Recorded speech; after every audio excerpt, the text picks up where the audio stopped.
Hello. आप सभी का स्वागत है। आप सभी का श्री कृष्णा क्लासेस, जो आप लोगों का ही क्लास है, स्वागत करता है। आज हम लोग पीरियोडिक टेबल का नेक्स्ट लेक्चर आगे बढ़ाने जा रहे हैं। आज का डिस्कशन पॉइंट्स क्या क्या होने वाले हैं तो ये है। सबसे पहले हम लोग लर्न करेंगे शॉर्ट ट्रिक्स, ग्रुप एलिमेंट्स को कैसे लर्न करते हैं शॉर्टली। उसके बाद वैलेंसी और वैलेंस इलेक्ट्रॉन होता क्या है, shielding effect and effective nuclear charge.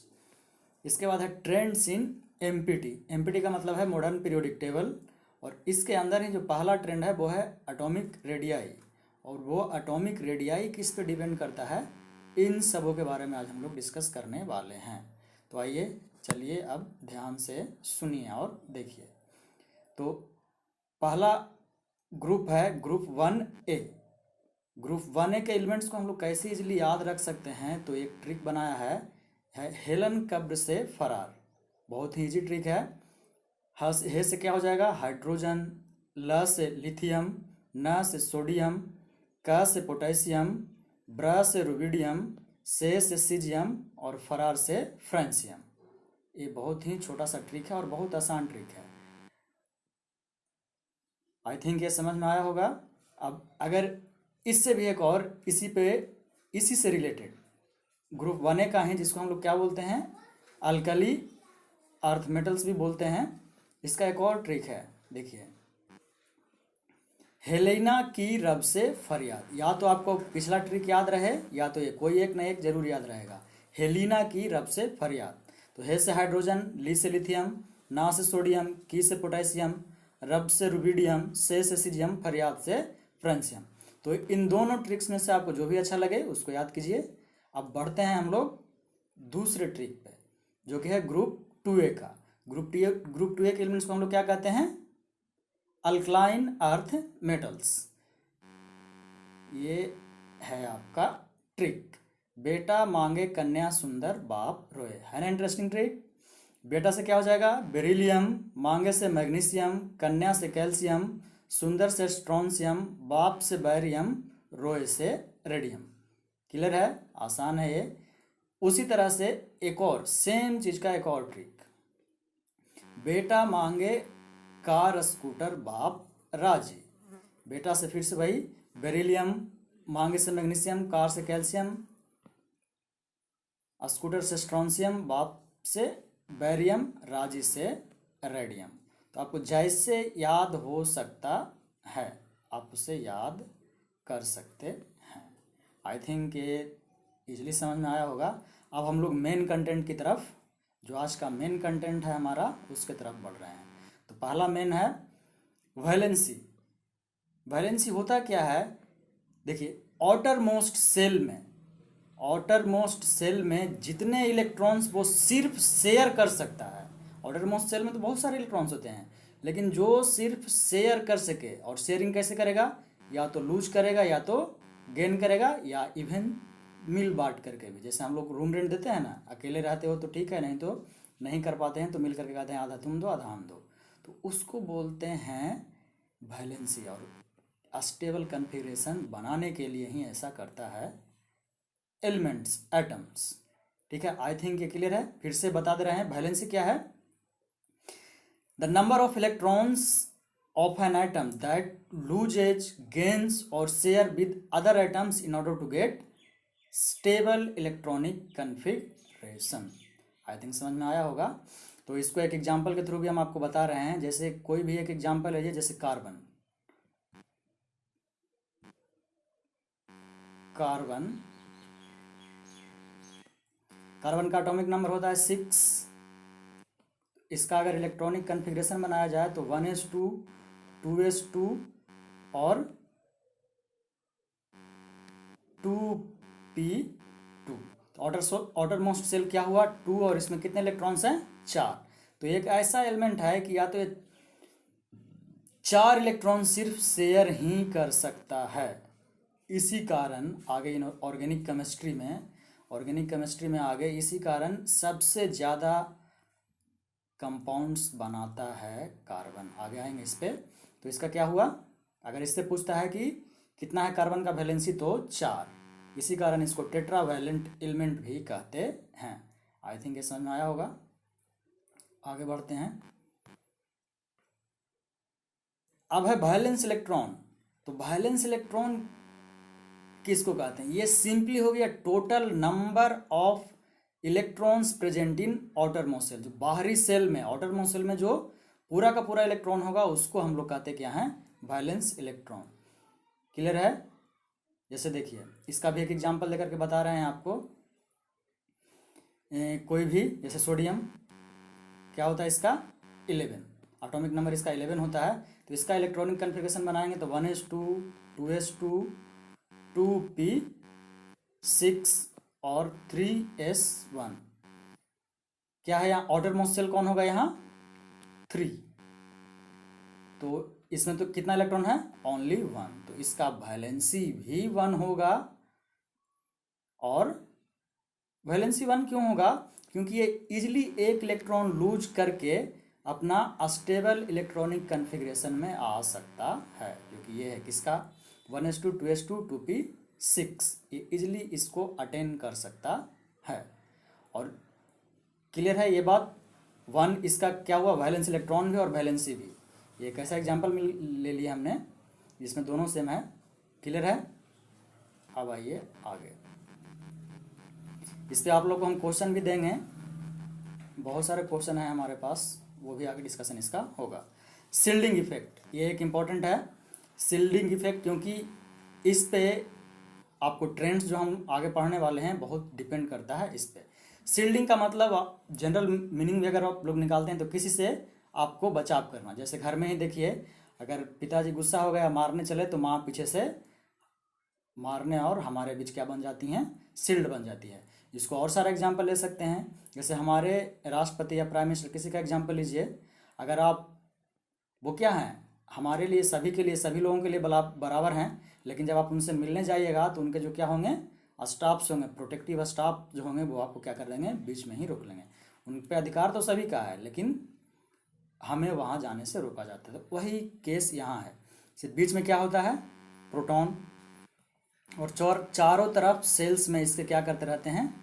Electrons move करते रहते हैं। यहाँ भी इलेक्ट्रॉन्स होगा और यहाँ भी इलेक्ट्रॉन्स होगा। तो ये जो इलेक्ट्रॉन है ये करता क्या है कि पॉजिटिव चार्ज से तो इसका क्या हुआ? प्लस माइनस, लाइक और अनलाइक चार्जेस के बारे में पता ही होगा। ये अनलाइक चार्जेस क्या करेगा? आपस में अट्रैक्ट करेगा। लेकिन यही जो इलेक्ट्रॉन है, क्या होगा? इन दोनों के बीच एक हल्का सा रिपल्सन फोर्स भी जनरेट होता है।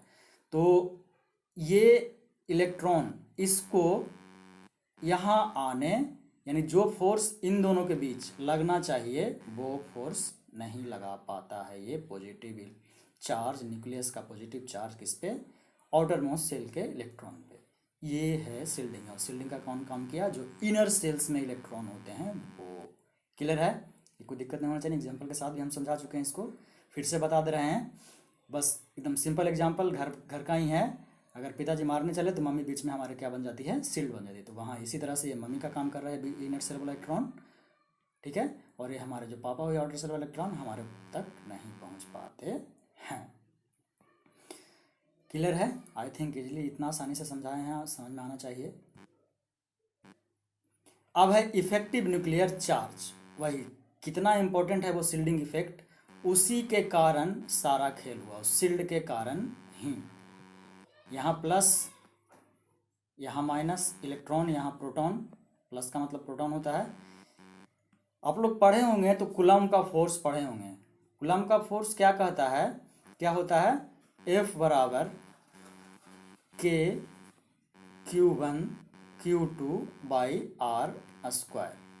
ये है एक्चुअल फॉर्मूला दो चार्जेस के बीच निकालने का। लेकिन अगर इस प्लस और इस इलेक्ट्रॉन माइनस के बीच हम फोर्स निकालने चलें तो होना तो चाहिए था इतना, लेकिन इसके शिल्डिंग के कारण, बीच में मम्मी के शिल्डिंग के कारण, ऐसे एग्जांपल ले रहे हैं, क्या हो जाएगा? इन दोनों के एक्चुअल फोर्स जो होना चाहिए वो एक्चुअल फोर्स नहीं मिलता है। इस कारण से इफेक्टिव फोर्स कमता है। और इस इफेक्टिव फोर्स कमने के कारण इसका इफेक्टिव चार्ज, जिसको हम लोग जेड इफेक्टिव से डिनोट करते हैं, ये भी क्या होता है? घट जाता है। किसके लिए? आउटर मोस्ट सेल के लिए। हमेशा ये पॉइंट हमेशा याद रखेगा, ये किसके लिए? आउटर मोस्ट सेल के लिए। अब समझ में आया होगा अच्छे से। बहुत सारे एग्जाम्पल्स हैं। क्लियर है? यहाँ तक कोई दिक्कत नहीं है तो वाई लिखिए, नहीं है तो एन लिखिए। आई थिंक दिक्कत होना नहीं चाहिए, इतने अच्छे से तो रिपीट किए हैं। ठीक है, तो अब आगे बढ़ते हैं, क्योंकि इसी पे डिपेंडेंट था। अब आगे हमारा ट्रेंड्स। तो सबसे पहला जो एटॉम है वो क्या है? एटॉमिक रेडियाई है।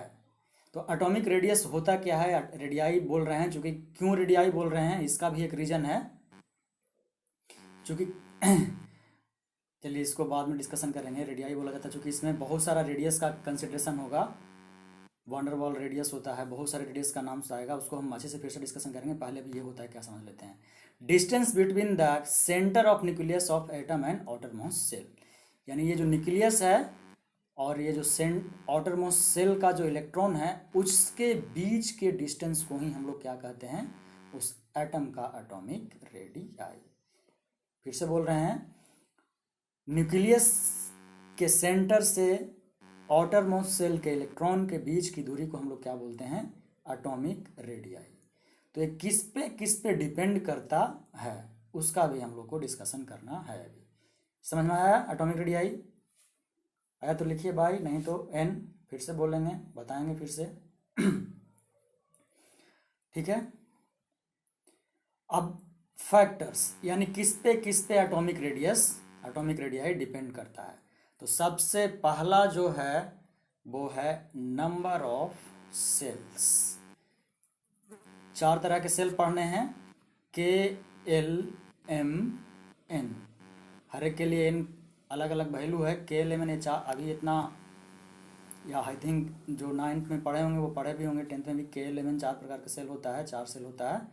तो कैसे इस सेल पर डिपेंड करेगा कि जैसे जैसे सेल बढ़ेगा, यानी नंबर ऑफ सेल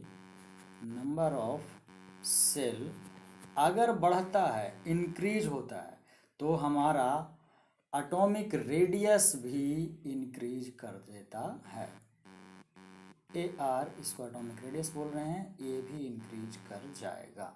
इसका कहने का मतलब क्या हुआ कि number of shell is directly proportional to atomic radius. Clear है ये? तो एटॉमिक रेडियस बढ़ता कैसे है समझ में आया ये? अब दूसरा यहाँ देखिए लिखा हुआ, दूसरा क्या? Nuclear charge. जो भी इफेक्टिव न्यूक्लियर चार्ज का बात कर रहे थे वही है। कैसे न्यूक्लियर चार्ज हमारे एटॉमिक रेडियस को क्या करता है? डिफाइन करता है, डिटरमाइन करता है। तो अगर प्रोटॉन की संख्या बढ़ेगी, इसका मतलब क्या हुआ? प्रोटॉन की संख्या अगर बढ़ेगी तो इफेक्टिव न्यूक्लियर जो चार्ज होता है, जेड इफेक्टिव जो होता है, वो क्या होता है? बढ़ते चला जाएगा, इंक्रीजेस। जब जेड इफेक्टिव चार्ज बढ़ेगा, ठीक है, न्यूक्लियर चार्ज क्या हो जाएगा? बढ़ जाएगा। तो एटॉमिक रेडियस क्या होगा? घट जाएगा, डिक्रीज कर जाएगा। जो एटॉमिक रेडियस होगा वो क्या हो जाएगा? डिक्रीज कर जाएगा। इस कारण न्यूक्लियर चार्ज NC क्या होता है? एटॉमिक रेडियस के इन्वर्सली प्रोपोर्शनल होता है। यानी इसी को उलट के लिख सकते हैं, atomic radius is inversely proportional to nuclear charge. यहां तक कोई दिक्कत नहीं होना चाहिए। जैसे जैसे न्यूक्लियर चार्ज बढ़ेगा तो एटम का साइज क्या हो जाएगा, यानी सॉरी, न्यूक्लियर चार्ज और एटॉमिक रेडियस क्या होता है? एक दूसरे के इन्वर्सली प्रोपोर्शनल होता है। यानी न्यूक्लियर चार्ज अगर बढ़ेगा तो एटॉमिक रेडियस क्या होगा? घटेगा। अब जो नेक्स्ट है, इसी में एक और जो आज का जो लास्ट डिस्कशन है वो आपका क्या रहा? Shielding effect. ये तो पहले भी बता चुके हैं। तो ये किस तरह से क्या करता है? अफेक्ट करता है, उसके बारे में अब हल्का सा डिस्कशन हो जाए। तो जो शील्डिंग इफेक्ट होता है, यानी एटॉमिक रेडियस के डायरेक्टली प्रोपोर्शनल होता है शील्डिंग इफेक्ट, या इसी को उलट के बोल सकते हैं ना। शील्डिंग इफेक्ट किसके होता है? एटॉमिक रेडियस के डायरेक्टली प्रोपोर्शनल होता है। यानी जितना ज़्यादा शील्डिंग इफेक्ट क्या होगा, बढ़ेगा, उतना ही हमारा एटॉमिक रेडियाई क्या होगा, बढ़ते चला जाएगा। यहाँ तक कोई दिक्कत होना नहीं चाहिए, बहुत ईजी है। तो अब आते हैं हम लोग इसको कि ग्रुप और पीरियड में कैसे बढ़ेगा, यही यही था एटॉमिक रेडियाई का। तो अब देखिए एक से आगे यानी ग्रुप हम लोग कैसे बढ़ते हैं, 1 2 3 2, कितना है 18 है, लेफ्ट टू राइट बढ़ते हैं ना ग्रुप्स में, लेफ्ट टू राइट। बताइए हम सही बोल रहे हैं या गलत बोल रहे हैं।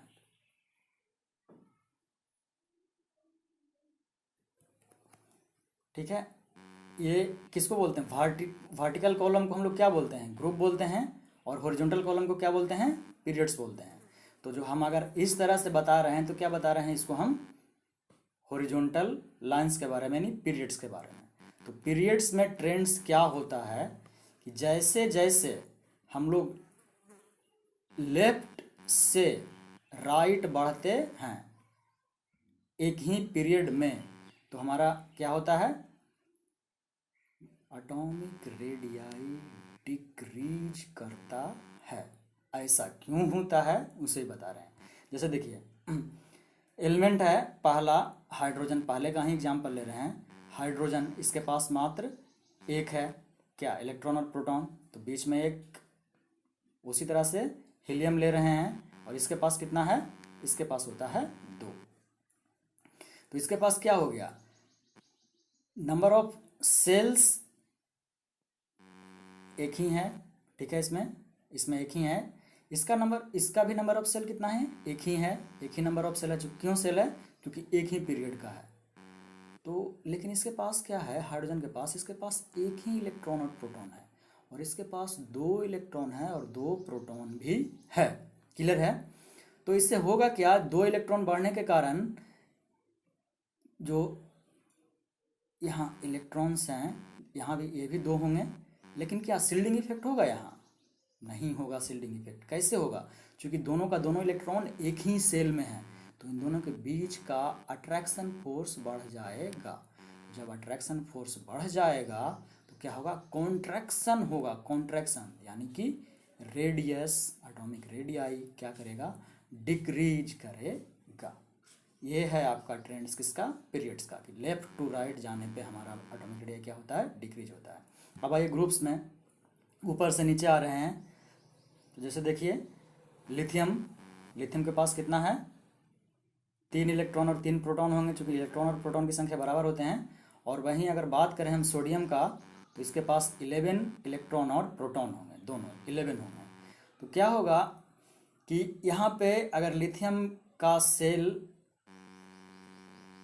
यहाँ बढ़ेगा, सोडियम का, लिथियम के सेल से सोडियम का सेल ज़्यादा होगा। क्यों, क्योंकि ग्रुप नंबर नहीं बल्कि पीरियड नंबर क्या हो रहा है, बढ़ जा रहा है। अब जैसे पर्सनल एग्जांपल लीजिए, घर में जब हमारे पेरेंट्स थे, मान लिया, छोड़िए घर का, छोड़िए ना, अपना ही एग्जांपल लीजिए। आज हम लोग अकेले हैं, यानी जो भी अकेले हैं, तो क्या है, टेंशन नहीं है, घर में आराम से सो सकते हैं। लेकिन जैसे ही हमारी फैमिली बढ़ेगी तो क्या होता है, हमको जो पसर के आराम से सो रहे थे उसमें धीरे धीरे हमारा स्पेस क्या हो जाता है, घटते जाता है। होता है ना ऐसा, एकदम होता है। यही पीरियड्स का एग्जाम्पल था। तो यहाँ क्या होगा कि हम अब मजबूरी में आगे क्या करना पड़ेगा, हमको घर जो है यानी घर का स्पेस क्या करना पड़ेगा, बढ़ाना पड़ेगा। यही होता है किसमें, ग्रुप्स में। जैसे ही ऊपर से नीचे आते हैं सेल्स बढ़ते जाता है, तो सेल्स बढ़ने के कारण एटॉमिक रेडियस क्या होता है, बढ़ते चला जाता है। क्लियर है। इससे होता क्या है इसमें कि ग्रुप्स में होता क्या है, फिर से बता दे रहे हैं कि स्क्रीनिंग इफेक्ट जो आप लोगों को बताया, जिसको हम लोग शिल्डिंग इफेक्ट भी कहते हैं, शिल्डिंग इफेक्ट क्या हो जाता है बताइए, इंक्रीज करते चला जाता है। तो अगर शिल्डिंग इफेक्ट इंक्रीज करेगा तो एटॉमिक रेडियस क्या होगा, इंक्रीज करेगा। उम्मीद है आप सबको ये लेक्चर पसंद आए।